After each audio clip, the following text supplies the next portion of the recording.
What? What? What? What? What? What? What? What? What? Hello and welcome to Two Guys and a Few Good Men. I'm TJ Washuk. I'm Garrett Loberg.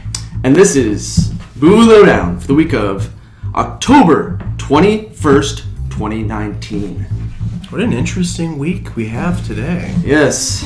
Our movie review is absolutely fucking bananas, and I can't stress that enough.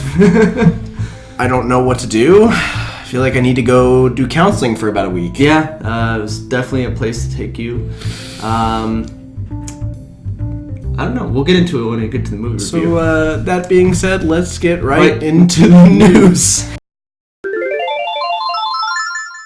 Alright, this week we've got some good news from one of our favorite films of the year, which we've been hounding on for a long time. We knew this was going to happen. Not this, though. Looks like Joker is officially beaten out, or if we want to be like, funny about it, beaten off Deadpool for its highest grossing rated R film to date. Yeah, it climbed past Deadpool 1, which was at $783 million grossing worldwide for the box office. And then it passed Deadpool 2, which was $785. Now, quick thing on that. How crazy is it that those two films only made 2 million, apart from each other? Yeah, exactly. That's nuts. That's nuts by my count. But anyways, looks like Joker is at $785.5 million. 0.5 million. So officially passed it. Yep. More than likely it's going to keep going up because it's still in theaters. Mm-hmm. And it is still in the number, at least last weekend, it was in the third spot. Yes. So, and we talked about how in China, that's one of its biggest rated R films right now. Biggest DC film. I'm sorry, yeah. DC I don't know about rated R in China, but... I'm sure there's a lot of things that have passed it in that perspective. But, so, yeah, that's huge news for...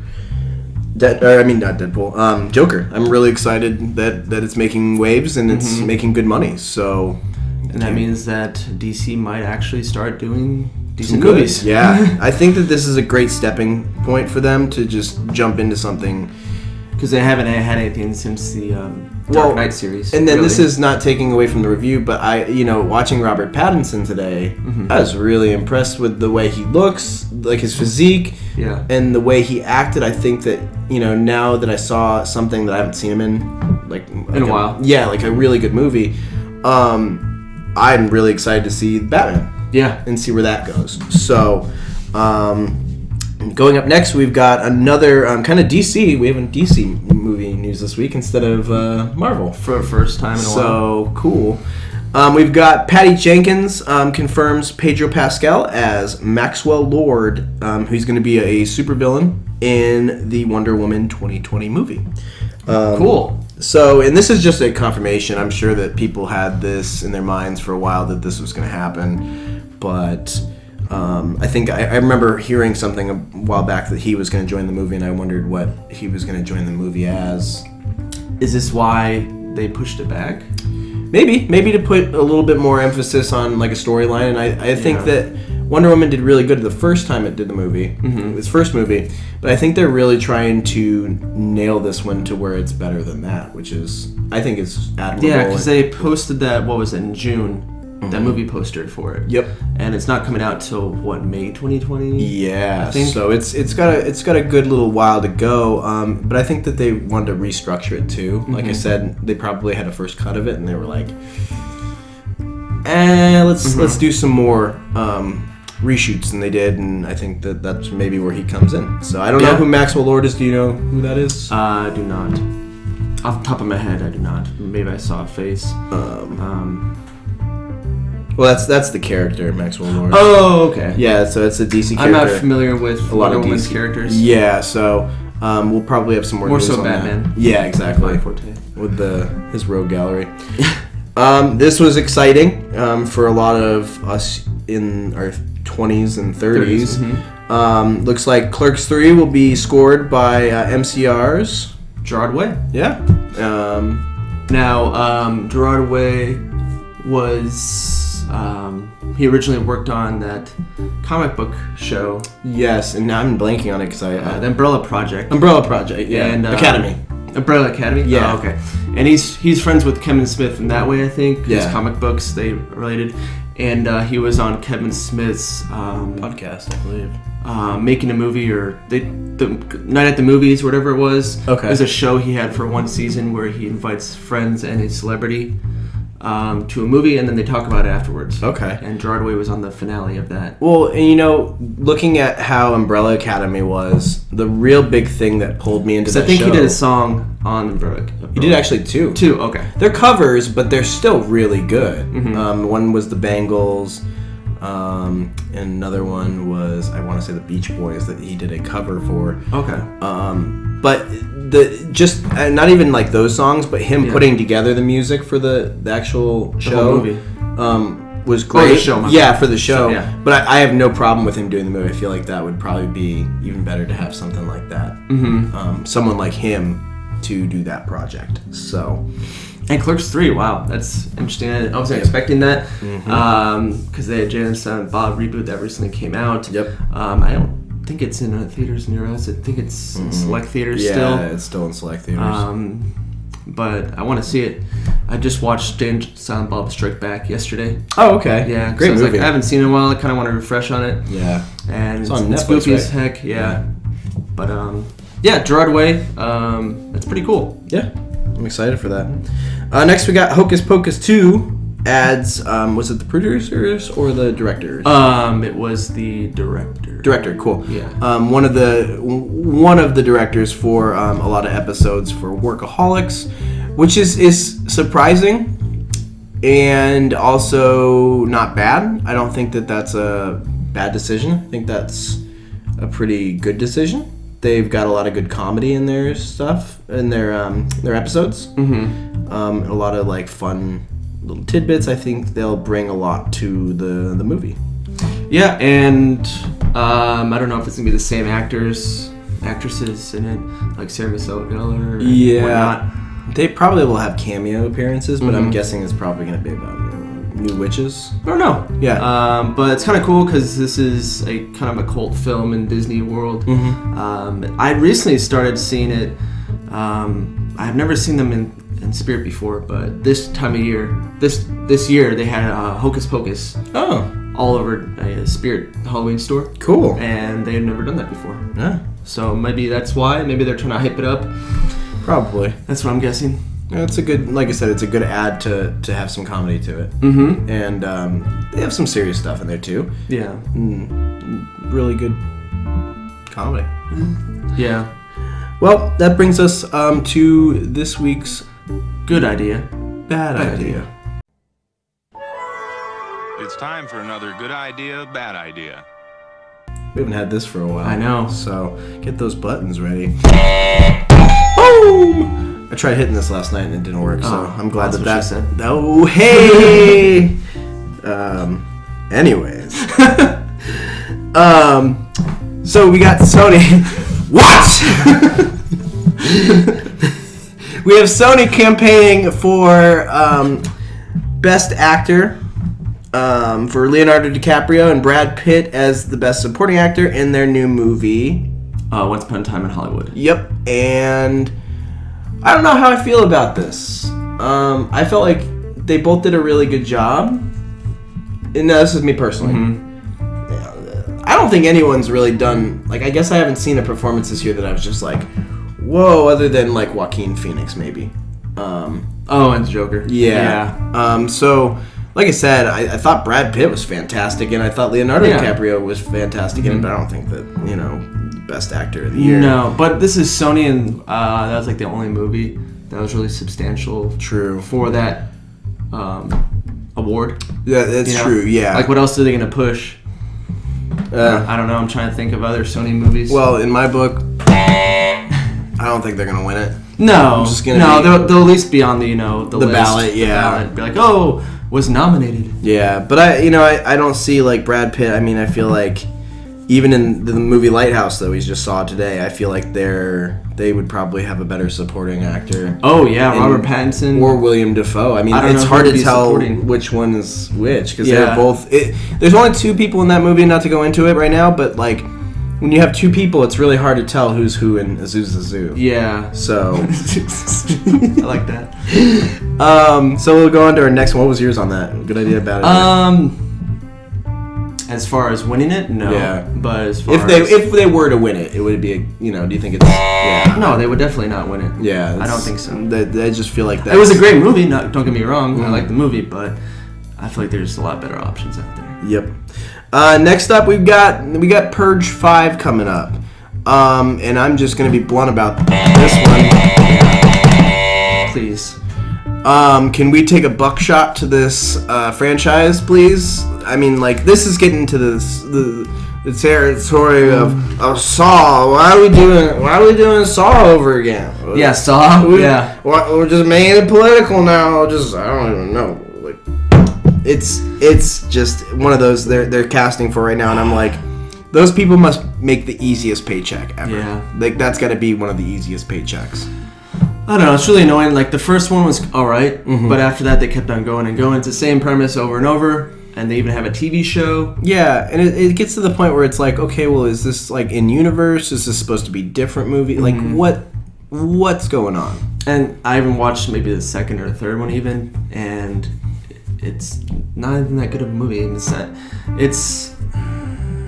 I don't know, something to play in the background while you're doing something else. Yeah, like, definitely something that, like, you see on TV and you're like, oh, I can throw that on. It'll be edited and I don't have to deal with it. Yeah, but I don't know. It's really not that great of a franchise, and they should have just stopped at 1 or 2. Yeah, I agree. So, but yeah, and The Purge ended. Was that it? That was it. Oh, okay. Wow, that was it for movie news. Yeah. So, get into our review? I guess let's get right into our review.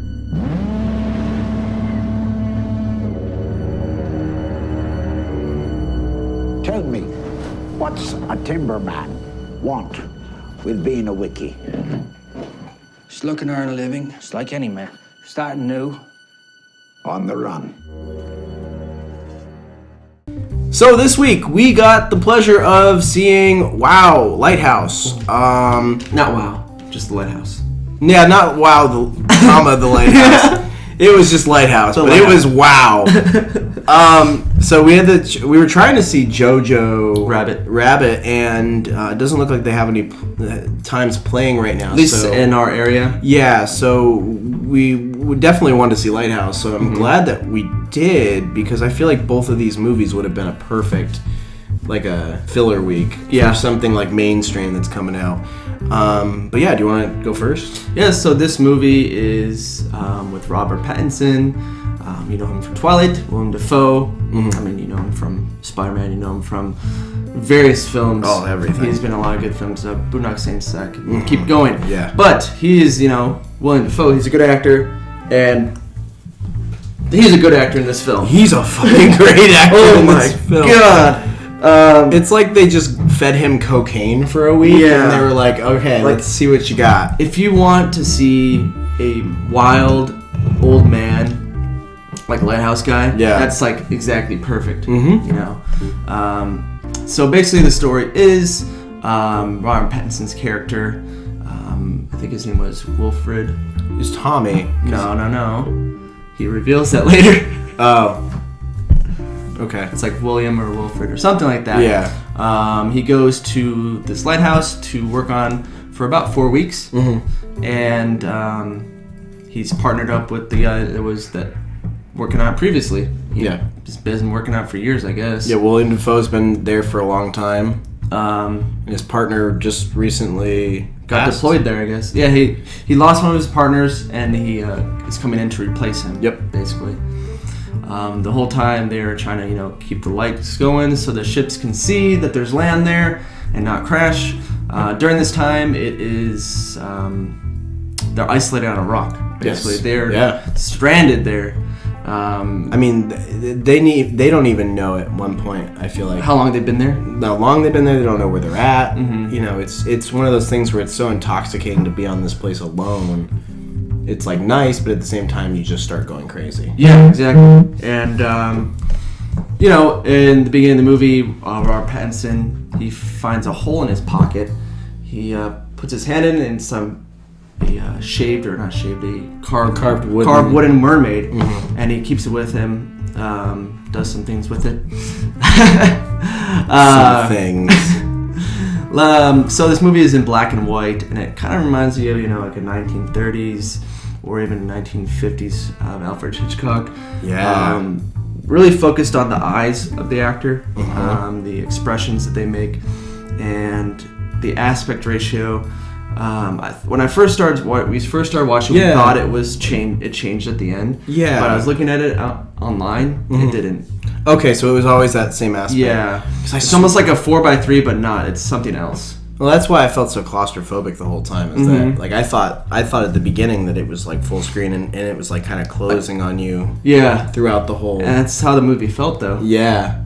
But powerful movie. I mean, for black and white, a lot of the dialogue in it was very like scallywag. Yeah, very British. Even though I think they were sailor American company. Yeah. They were an American company. I think Robert Pattinson was an American. Yep, and he came from Canada, or no, Canada. He was from Canadian. Yeah, he worked at a timber yard. Yep.